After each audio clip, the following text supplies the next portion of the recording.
नमस्कार. श्री स्वामी समर्थ सर्वांना. आजच्या व्हिडिओमध्ये तुम्हा सगळ्यांचं खूप खूप स्वागत आहे.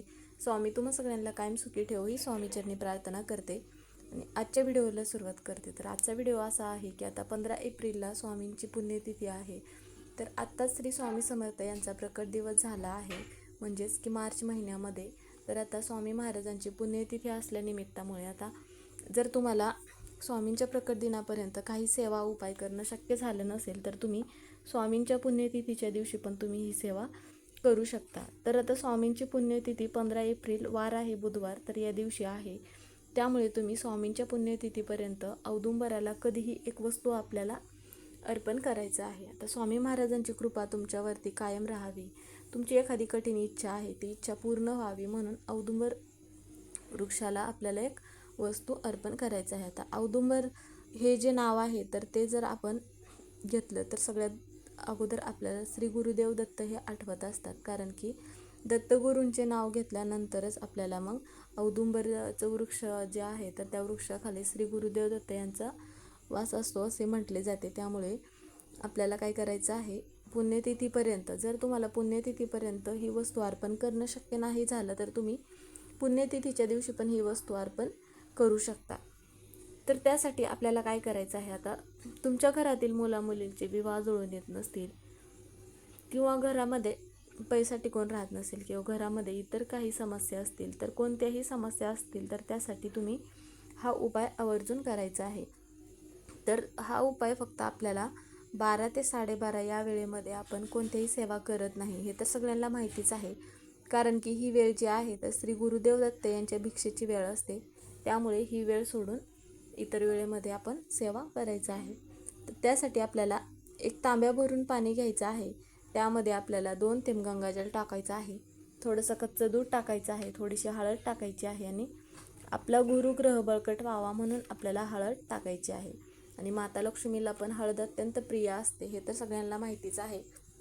म्हणून मग आपल्याला या वस्तू त्यामध्ये टाकायच्या आहेत. आणि नंतर मग आपल्याला काय करायचं आहे, 11 तांदूळ घ्यायचं आहे. आता हे जे तांदूळ घेणार आहोत आपण तर ते आपल्याला चांगलेच घ्यायचे आहेत, म्हणजेच की अखंड तांदूळ घ्यायचे आहेत, असे फुटलेले म्हणा किंवा तुटलेले वगैरे न घेता. आता कोणतेही सेवा उपाय करत असताना आपण जर त्या वस्तू चांगल्याच वापरल्या, मनोभावे सेवा केली तर त्याचं फळ पण आपल्याला नक्की मिळत असतं. म्हणून मग आपल्याला काय करायचं आहे, जे आपण 11 तांदूळ घेतले आहेत तर ते तांदूळ आपल्याला पिवळे करायचं आहे. आणि म्हणजेच की तांदळाला आपल्याला हळद लावून ते तांदूळ पिवळे करायचं आहे. आपल्याला हे तांदूळ घ्यायचं आहे आणि जिथे कुठे औदुंबराचं वृक्ष असेल तर तिथे आपल्याला जायचं आहे. जर मंदिरामध्ये हे वृक्ष असेल, म्हणजेच की दत्त महाराजांच्या मंदिरामध्ये असेल किंवा तुमच्या घराच्या आसपास असेल, कुठेही हे वृक्ष असेल तर तिथे आपल्याला जायचं आहे. आणि जात असताना एक तुपाचा दिवा घेऊन आपल्याला जायचं आहे. आणि त्याचबरोबर आपण जे एक तांब्या भरून जल घेतला आहे त्यामध्ये ज्या सगळ्या वस्तू टाकल्या आहेत तर ते पण आपल्याला घेऊन जायचं आहे. तिथे गेल्यानंतर सगळ्यात अगोदर औदुंबर वृक्षाला आपल्याला काय करायचं आहे, तुपाचा दिवा लावायचा आहे. दिव्यामध्ये आपल्याला हळद टाकायची आहे आणि त्यानंतर मग दिव्याला हळदी कुंकू लावून दिव्याची पण आपल्याला पूजा करायचं आहे. आपण जे तांब्या भरून पाणी घेतलं आहे तर ते पाणी आपल्याला अर्पण करायचं आहे. त्याचबरोबर तुमच्याकडे जर कच्चं दूध असेल वेगळं तर तुम्ही ते कच्चं दूध पण सोबत घेऊन जाऊ शकता जात असताना. आणि त्यानंतर मग अर्पण करायचं आहे. अर्पण करत असताना श्री गुरुदेव दत्त, श्री स्वामी समर्थ असा मंत्र म्हणतच आपल्याला ज्या आपण वस्तू अर्पण करत असतो तर त्या अर्पण करायचं आहे. तर सगळ्यांना तर माहितीच आहे की औदुंबर वृक्षाखाली मुंग्या असतातच. मग जर तिथे मुंग्या असतील तर त्या मुंग्यांना तुम्ही मग साखर टाकायची आहे. आणि त्यानंतर औदुंबर वृक्षाला आपल्याला काय करायचं आहे, 11 प्रदक्षिणा घालायच्या आहेत.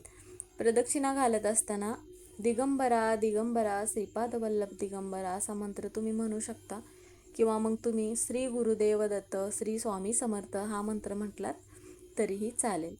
प्रदक्षिणा घालत असताना मध्येच थांबायचं नाही किंवा मग प्रदक्षिणा घालत असताना कोणाशीही बोलायचं नाही. आपल्या प्रदक्षिणा पूर्ण करायचं आहे. आणि प्रदक्षिणा घालत असताना हेच आपल्याला मंत्र म्हणायचं आहे, श्री गुरुदेव दत्त, श्री स्वामी समर्थ, किंवा मग तुम्ही दिगंबरा दिगंबरा श्रीपाद वल्लभ दिगंबरा हा पण मंत्र म्हणू शकता.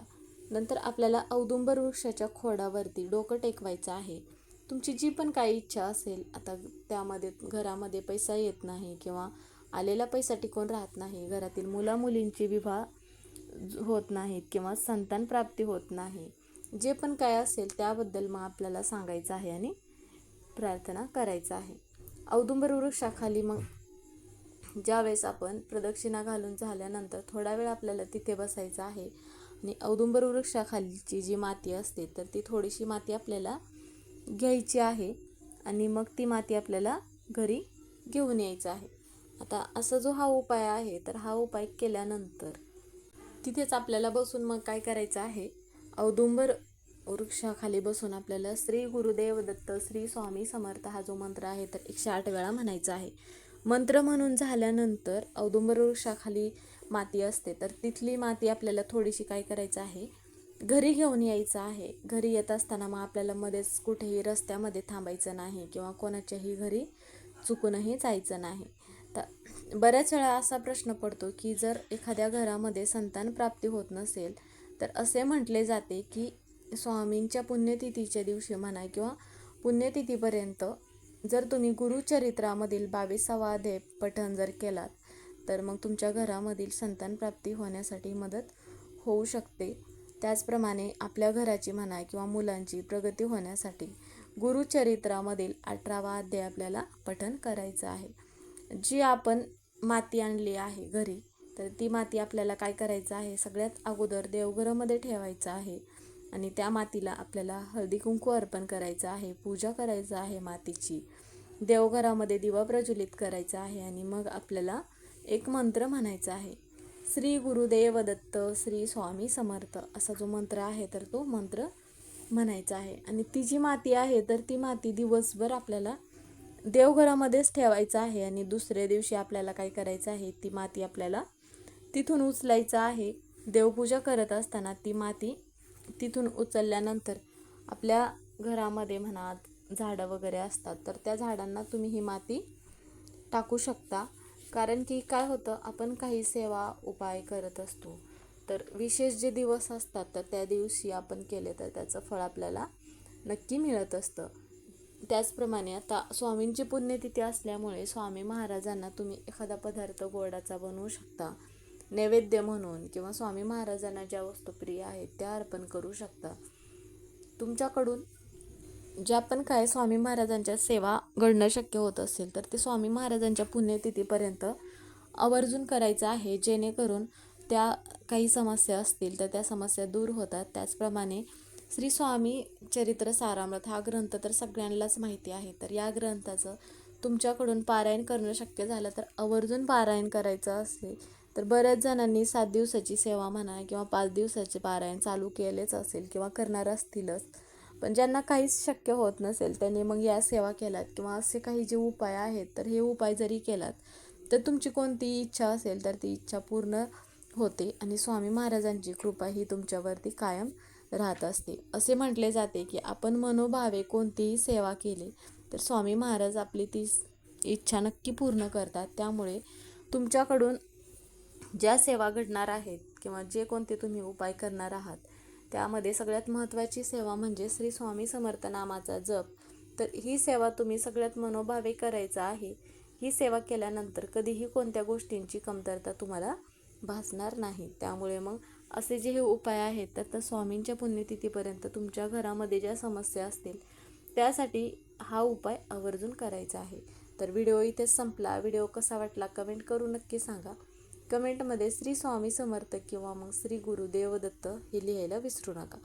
व्हिडिओ पूर्ण बघितल्याबद्दल धन्यवाद.